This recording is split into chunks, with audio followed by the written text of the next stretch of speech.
Hello travelers, Boardman21 here, and today's build is the Abomination Necromancer. And with this build, a lot of people, including myself, love the way the Abomination skill looks and feels, and the way that the skill tree interacts with being able to consume different minions to get different effects, different looks, different abilities.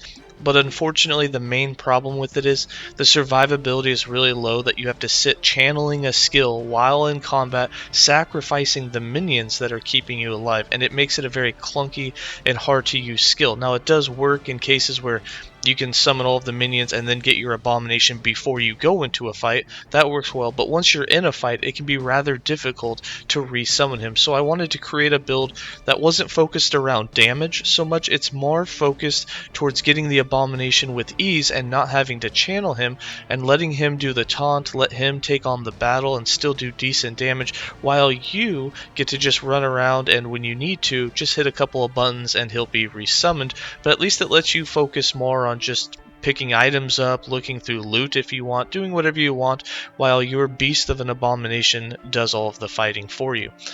So let's go ahead and get into the skills, the interactions, and just how it works. For skills, I'm running Dreadshade, Assemble Abomination with +2 levels, Summon Bone Golem, Bone Curse, and Infernal Shade. For Dreadshade, we have this set up to buff our Abomination, and it's not even going to buff us. It is strictly just for the Abomination. So some of the key things you want to take away from this is getting the 4 points in Grim Fate for added damage, 3 points in Dying Coven for the attack speed, 1 point in Blind Fury is going to give another 50% attack speed to your minion, or the Abomination. And then we went down with 1 point in Pernicious Pact, so there's no more health decay. Instead, it's just a poison, which is fine. Our Abomination is going to have millions of life. This is really not the thing that's going to kill him. 3 points in Doomed Wrath will give your Abomination 60% more damage. 1 point in Egoism is going to make it so the Abomination crits with every attack. And 1 point in All for One means there's no more aura of buffs, but the minion, in this case the Abomination, is going to get 100% more damage, and that's a huge modifier, and that's why we went with it. And then 1 point in Flesh Harvest is going to increase all of these effects as the Abomination loses health. So as his health starts to drain, he'll do more and more damage and attack faster and faster, basically going completely berserk before he ends up dying. Then for the Assemble Abomination, so some of the key points here, and there is a lot of ways to build him, but we went up top and we got 1 point in Devour. This means it's no longer a channeled skill. Instead, you will consume up to 5 nearby minions, but it will give it quite the mana cost. In fact, we're costing 115 mana for this skill, but that's fine because we're not really casting much else, so you're able to summon him, get all of the other skills used, and you will be out of mana at that point, but then you have plenty of time to regen it before you'll have to resummon him, as he does last 2 to 3 minutes and can be even longer with enough leech. And then we have 2 points in Flesh and Bone for 30% more melee damage. Then we went down to the bottom and got 4 points in increased melee AoE, so that he would have 100% increased melee area. This really helps to clean up the trash mobs. 1 point in Meat Grinder gives 10% more damage on kill, so the Assemble Abomination against bosses isn't going to really affect this unless there's other like little minions that summon in and then he can kill them. But he can have 10 stacks of this, which gives him 100% more damage, which is a lot more damage. Since we are sacrificing golems, we have 1 point in Shattered Simulacrum, so that he will gain the Stomp ability. Then to slow down the health decay, we have 2 points in Stitch Flesh and 1 point in Cadaverous Carapace. This way the health decay is actually halved. This will allow him to last much longer. 1 point in Consume gives some more health leech, and 2 points in the Quicken the Dead and 2 points in Domination give a lot more damage. Now, a lot of people ask why I didn't take a Violent End, because this flat added damage is huge. You can get 150 damage, and the more minions that you consume can give, additional increased damage for him. And you can make him do a lot of damage for 8 seconds. But what I found is it's way too clunky and nobody likes resummoning him every 8 seconds because of how long it takes and consuming the minions. It becomes a mana issue. There were just too many things and it only lasts 8 seconds. It wasn't really a lot of time to really benefit from it, especially when your Assemble Abomination is lasting 2 to 3 minutes. So you can build into it, get more damage, at least for the beginning of the 8 seconds. However, we skipped it here for the ease of access of just being able to have some smoother gameplay. For the Summon Bone Golem, we just wanted the Golem to have as much life as possible, and we wanted 2 of them, as they will count as different types of minions, and if you spec into the Assemble Abomination into Engorgement or anything else that gives you more damage per type of minion, it really helps there, although we don't have points in that category here. This does give more life, as having 2 golems reduces their health by 40%, but overall, since there's 2 of them, there's still a lot more health to be had. And for the Assemble Abomination, his maximum health is based on the maximum health of all the minions that he consumes, which is going to be a lot. If you do the math on the Assemble Abomination, he gets 1000% increased health after he has consumed everything, and our minions have about 20,000 health each. So he's getting 100,000 health consuming 5 of them, and then 1000% increase on that. He sits well between 1 to 2 million health when we summon him. We have 1 point Ivory Twins to give him a little bit more damage, and so that we're summoning 2 different types of minions. We also went into the Spectral Golem so that we can have a Golem that has survivability as dodge, and we went into the taunt. We gave him a bunch more life, health, and armor, and then with the 4 points in Tower of Bones, they have increased size. Even though there's 2 of them, they're actually smaller, but they also have 100% more threat generated, so that they can also take some of the taunt. The Abomination, because of his size, has massive taunt already, so he's going to take most of the fight, but the Golems help take a little bit more in case, you know, you're kind of spread out. For Bone Curse, we're using Bone Curse for the wall. That's really all we wanted it for. So we went down and we got the Bone Prism. So that we don't have a 20-second cooldown, we went with Shattered Prison so that we only have a 6-second cooldown on it. And the reason we went with Bone Prison is these count as minions, and you can give them 25 additional life on top of, I believe they have 500 health. It doesn't say, but I believe they have 500 health base, and now they can have 2,500 more, which means they have 3,000 life, which is then increased by our percentage health, which we have 500% increased to minion health, which puts them at about 18,000 life. And that means that for every one of these we consume, our Abomination is going to have 15,000 more life, and then all of that gets increased by their increased life, and it gets a little ridiculous. But that's how we get him to 1,000,000 life, is by having these very high health base minions that he can be assembled out of. And then we have 1 point in Crippling Anguish, 2 points in Cold vs. Fervor, and that's to get the 5 points in Merciless. This will give our minion 50% more physical damage, and our Abomination is physical, and then 2 points in Spiked Bones for some damage reflect. And then for the Infernal Shade, this is more just to boost our minion. So we went up top and then to the right so that we can target our minions. We give our minions haste. We give our minions more damage per second up here. Yeah, they get attack speed and move speed up to 72% more.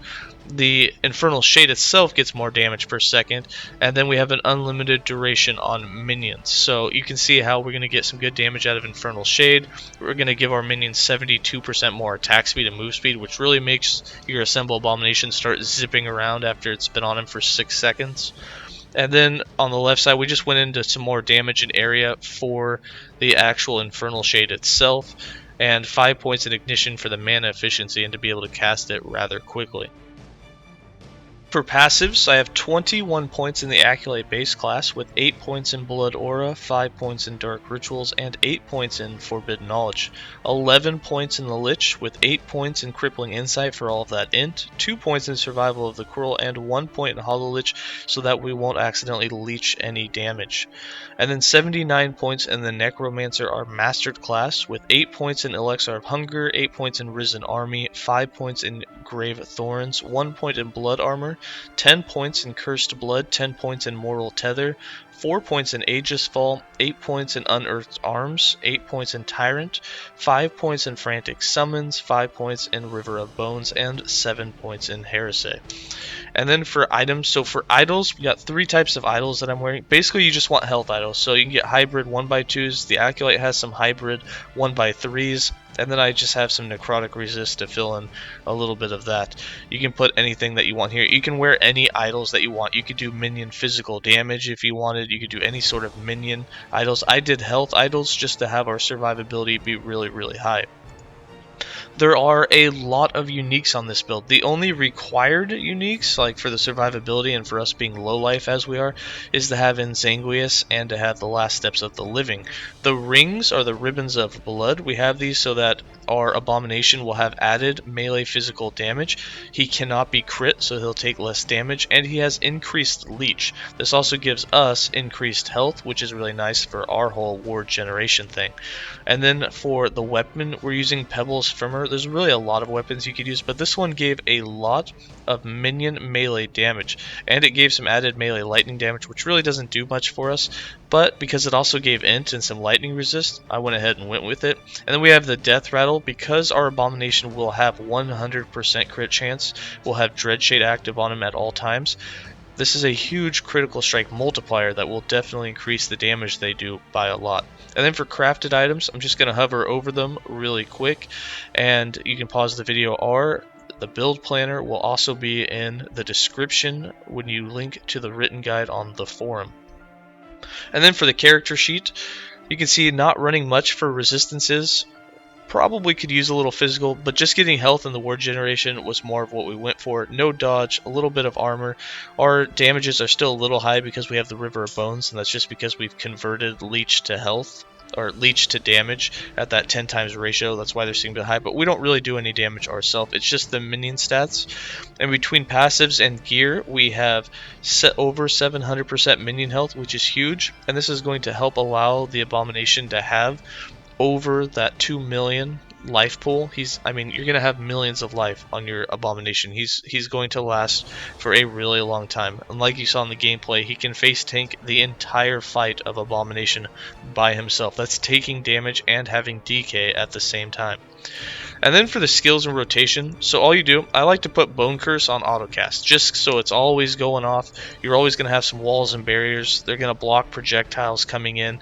And each one of these, I really wish you could click on them to see how much life they have.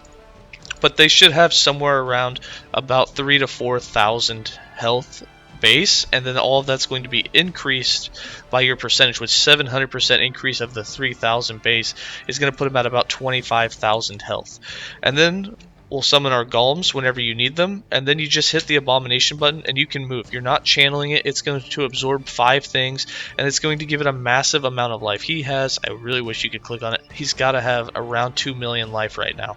And then you can have him attack, and then you just put Dreadshade and Infernal Shade. So once you summon him, you throw on both of those, and then he just goes nuts. He's going to be hitting, look at that damage, 30k, 40k crits, really good attack speed. And as his life starts to drop, which even with both of those on, look, he still has full health. Like, it's crazy how much life he has. And he's taking huge damage numbers. You're talking about a 700 Dreadshade number. You're talking about a 2,000 damage from Infernal Shade. He is taking a lot of damage right now. 3,000. Look, his life still barely being touched, leeching a lot of that damage. An absolute tank beast right now. And he's going to last you 2 to 3 minutes. Really what's going to end up killing him is the Infernal Shade, and Dreadshade will eventually do so much damage, and his DK is picking up in rate that eventually he will DK it down. Like right now, he's finally starting to go. And what's going to happen here? Oh, nope, there he goes. We put Dreadshade back on, so he started critting, and he leeched it right back. Remember, inside his passive tree, you can get more leech, so he can stay in this form for even longer as long as he's fighting things, which is even more ridiculous. But he's just doing some crazy numbers. Infernal Shade at this point has lasted for such a long time. It's starting to do some good numbers. You can see it's critting for about, or not critting, but doing about 6,000 damage ticks on top of this. And it's crazy how. And remember, the ease of use. When it does come time to resummon, all you do, since you already have the bone prisons going out, all you're going to do, you're just going to summon the golems real quick, hit the assemble Abomination button, and boom, he's going to do all of that, absorbed, boom, and then you just go. Throw back on a Dreadshade, throw back on Infernal Shade. Wow, already going. Just like that, ease of access, no channeling, has a bunch of life, going to last for a while, and does pretty good damage. Alright, that's going to be it from me. As always, stay safe, travelers.